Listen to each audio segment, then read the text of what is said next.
Morgan Freeman was sitting on his porch in Los Angeles, watching the sky painted orange by the sunset.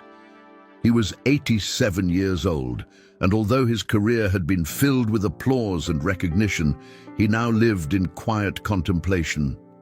His thoughts drifted among memories of the civil rights struggle in the United States, the fiery speeches of Malcolm X, and the serene words of Mandela.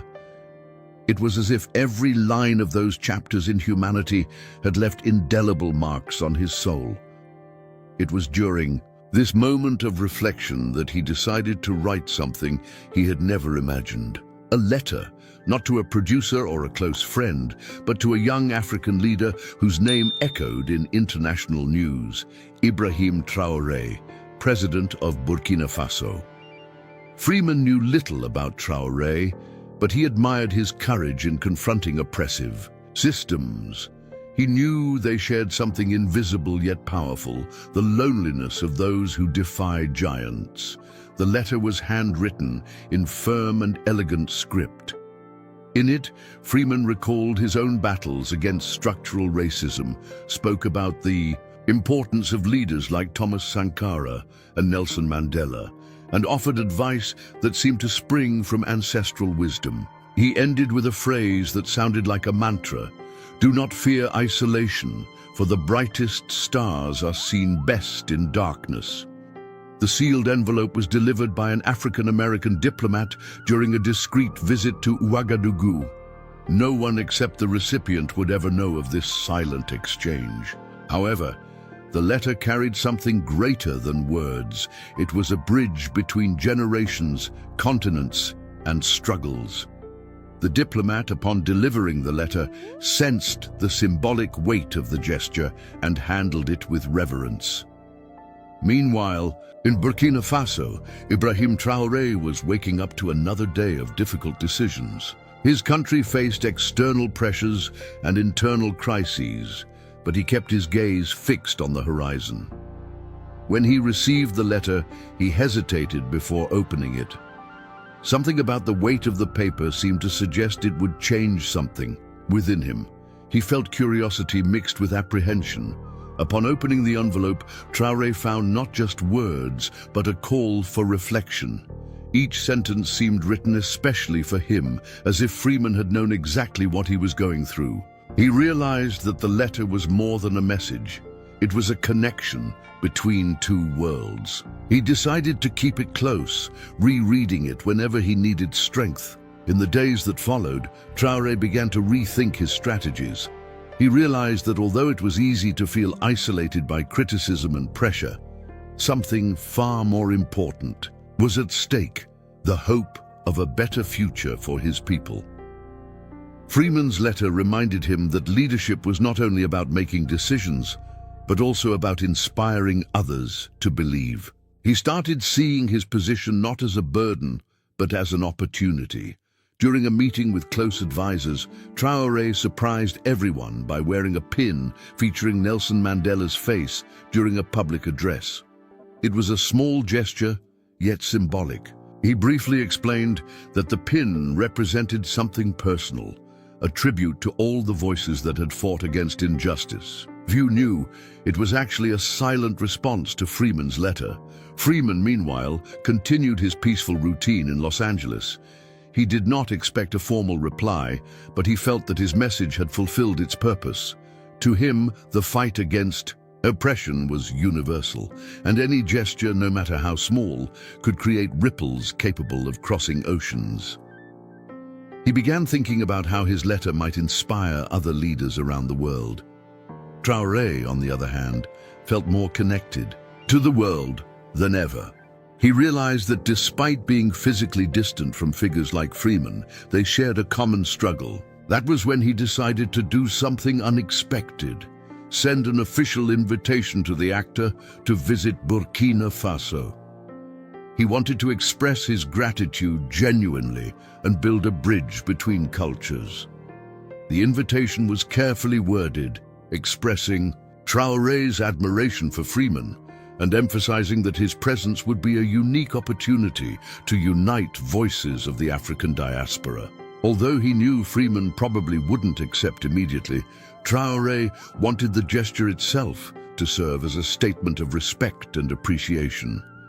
He understood that some connections transcend physical borders. Freeman received the invitation with a subtle smile. He knew that at 87, long trips were no longer so easy. Yet the idea of visiting Burkina Faso and meeting the young leader in person awakened something inside him. He began to imagine how such a visit could be more than a casual encounter. It could become a symbol of unity between continents. Traoré began to reflect more deeply on the idea of connection between different generations and cultures. He realized that despite being physically distant from figures like Freeman, they shared a common struggle. It was then that he decided to do something unexpected, send an official invitation to the actor to visit Burkina Faso. The invitation was carefully worded, expressing Traoré's admiration for Freeman and emphasizing that his presence would be a unique opportunity to unite voices from the African diaspora. Although Freeman had not yet confirmed his visit, Traoré decided to make the invitation a public gesture. During a nationally broadcast speech, he mentioned the American actor and highlighted the importance of learning from examples of global leadership. The speech was accompanied by images of historical leaders, including Mandela, Sankara, and Malcolm X, creating a powerful visual narrative. Social media exploded with positive reactions. The responses to the speech were profound. Many Burkinabe felt pride in seeing their president acknowledge global figures who had fought against oppression. For Traoré, this moment was a way to repay the impact that Freeman's letter had made on his life. He realized that by sharing his inspiration publicly, he was helping to build a collective narrative of resistance and hope.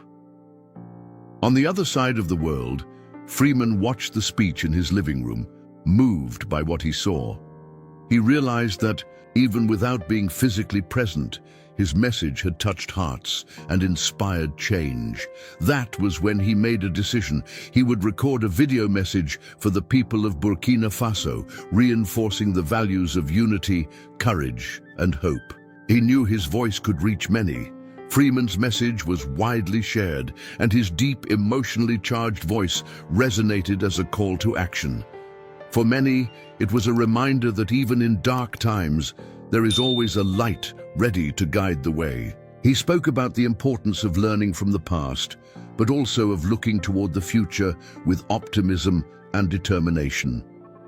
Both men, separated by thousands of kilometers, began to realize that their lives were connected by something far greater than they could have imagined. Each, in his own way, was contributing to a legacy of resistance and hope. They understood that their actions, no matter how small, had the power to inspire future generations. Months later, Freeman finally accepted the invitation and visited Burkina Faso. Although his health did not allow for major commitments, he attended an intimate event organized by Traoré. There, the two men spoke at length about leadership, resistance, and the future of Africa. For many Burkinabe, seeing Freeman beside Traoré was proof that the fight for justice and equality transcends borders. That visit was more than a personal meeting. It was a symbol of unity between generations and continents. For many Burkinabe, seeing Freeman alongside Traoré was proof that the struggle for justice and equality knows no boundaries. The actor's presence validated the work Traoré had been doing in his country and served as inspiration to keep moving forward. During the event, Freeman delivered an emotional speech. He spoke about the importance of learning from the past, but also of looking to the future with optimism and determination. He emphasized that, despite difficulties, there is always a light at the end of the tunnel. His words were met with warm applause and tears of emotion. For his part, Traoré expressed his gratitude to Freeman. He said the letter had been a beacon. During moments of darkness, and that the actor's presence in Burkina Faso was proof that human connections can overcome any distance. He promised to continue fighting for a better future for his people, inspired by Freeman's words. Freeman's visit generated global resonance. Film productions began exploring the story of the letter and the visit, creating documentaries and movies that portrayed the strength of a voice that crosses oceans. It was more than just a story about a letter. It was about the meeting between a past that resisted and a present that dares. For Freeman, the visit was a transformative experience. He realized that even in old age, he could still inspire others to keep fighting for justice and equality. He felt rejuvenated by the impact of his words. Both men, each in their own way, had learned a powerful truth. The strength of a single voice can cross oceans and touch lives. As the months passed, both Traoré and Freeman realized that their exchange had transcended the personal level. They had created a symbolic link between two generations, two continents, and two struggles that seemed distinct but were deeply connected. For Traoré, the letter was a reminder that leadership is not only about making strategic decisions or facing political adversaries, it's also about listening to the voices of the past and learning from those who came before. Freeman, in turn, felt rejuvenated by seeing the impact of his words. He realized that even in old age, he could still inspire others to continue fighting for justice and equality. His memories of the civil rights struggle in the United States, the marches led by Martin Luther King Jr., the stories of Mandela, gained new meaning when shared with someone so geographically distant yet spiritually close. Both men, each in their own way, had come to understand that the power of a single voice can cross oceans and touch lives. The pin bearing Nelson Mandela's face continued to be worn by Traoré at public events, becoming a symbol of his journey. He understood that, like Mandela, he needed to be strong, resilient, and compassionate, and above all, he needed to remember that the brightest stars are seen best in darkness. The pin became an icon for the people of Burkina Faso, representing resistance against oppressive systems and the pursuit of a better future. Their story became a global inspiration. Film productions began exploring the theme of the letter and the visit, creating documentaries and movies that depicted the strength of a voice that crosses oceans. It was more than just a story about a letter. It was about the meeting between a past that resisted and a present that dares. Journalists and historians started analyzing this connection as an example of how leaders can inspire one another, regardless of their origins. For many, the most important lesson was that human connections are universal. It doesn't matter where you're from or who you are. Your words and actions can inspire others to keep fighting for a better world. It was a message of hope, resilience, and unity.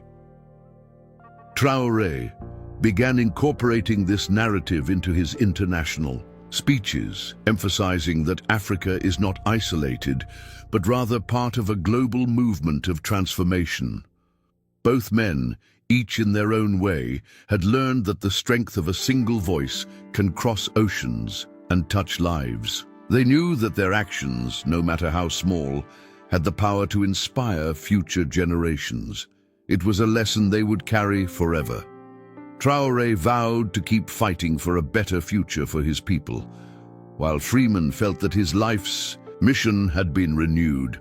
Together, they demonstrated that the legacy of resistance is eternal. Months after Freeman's visit, Burkina Faso began experiencing subtle but significant changes. Inspired by his conversations with the actor, Traoré intensified his efforts to unite different segments of society around a shared vision, building a fairer and more inclusive country. He launched educational programs based on the stories of leaders such as Thomas Sankara and Nelson Mandela, emphasizing the importance of learning from the past to shape the future. That visit was more than a personal encounter. It was a symbol of unity between generations and continents. For many Burkinabe, seeing Freeman beside Traoré was proof that the fight for justice and equality transcends borders. The actor's presence validated the work Traoré had been doing in his country and served as inspiration to keep moving forward. Images of that event were widely shared, and many young people began to see Traoré as a model of visionary leadership. During the event, Freeman delivered an emotional speech. He spoke about the importance of learning from the past, but also of looking toward the future with optimism and determination. He emphasized that, despite difficulties, there is always light at the end of the tunnel. His words were met with warm applause and tears of emotion. Many in attendance said those words touched something deep within them, awakening a sense of purpose and hope. Traoré, in turn, expressed his gratitude to Freeman. He said the letter had been a beacon during moments of darkness, and that the actor's presence in Burkina Faso was proof that human connections can overcome any distance. He promised to continue striving for a better future for his people. Inspired by Freeman's words, in a symbolic gesture, he planted a tree in the presidential garden, naming it the Tree of Hope in honor of the actor's visit. Freeman's visit sparked global resonance. Film productions began exploring the theme of the letter and the visit, creating documentaries and films that portrayed the strength of a voice that crosses oceans. It was more than just a story about a letter. It was about the meeting between a past that resisted and a present that dares. An African-American filmmaker decided to create a feature film about the exchange, titled The Brightest Stars, which became an international success. As Freeman said in his final message to the people of Burkina Faso, "The future does not belong to those who fear the darkness, but to those who find ways to illuminate it." And so the story of Morgan Freeman and Ibrahim Traoré continued to inspire generations, reminding us that even on the darkest nights, the stars always shine. The letter, the pin, the visit, and the words exchanged became part of the cultural fabric of Burkina Faso, a reminder that the fight for justice is universal and that human solidarity can overcome any barrier.